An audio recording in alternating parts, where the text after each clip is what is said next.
En fin de matinée, ce mercredi 21 janvier, le Centre de ressources gardoises pour la maîtrise des savoirs de base inaugurait ses nouveaux locaux situés 97 rue des Anciens Combattants à Nîmes, en présence de Dominique Bellion, préfet du Gard, définissant ainsi l'importance aujourd'hui d'une telle structure, regroupant les différents acteurs qui sont missionnés pour la lutte contre l'illettrisme.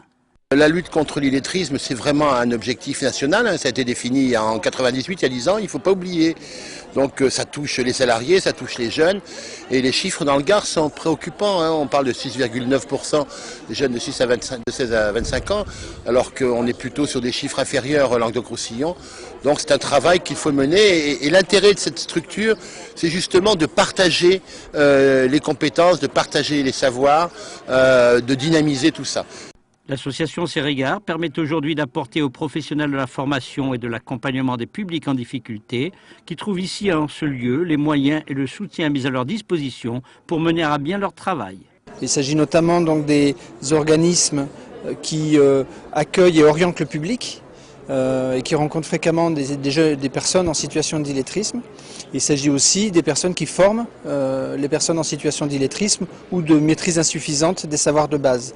Quant aux causes de l'illettrisme, elles sont diverses et relèvent de bien des facteurs. L'illettrisme a des causes tellement diverses qu'on ne peut pas en tirer des conclusions comme ça, ou en tout cas dire ben voilà, on est illettré à cause d'eux.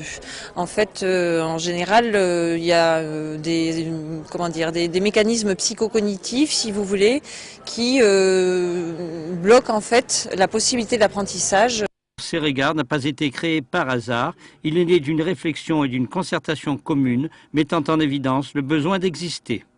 Depuis quelque temps, on s'apercevait qu'effectivement qu'il y avait beaucoup de problèmes effectivement linguistiques un peu sur ce département et qu'il y avait effectivement des opérateurs mais un peu isolés et qui avaient besoin d'être beaucoup plus professionnels, d'être mis en réseau. Ce que l'association Cérégard ainsi que les responsables départementaux emploi formation espèrent, c'est que d'autres financeurs rejoindront ceux existants, comme c'est le cas par exemple de l'agglomération d'Alès, et ce en plus du Conseil général de l'État, afin de dynamiser ce qui se passe sur ces territoires avec un site internet et un centre de documentation digne de ce nom pour que Cérégard joue pleinement son rôle.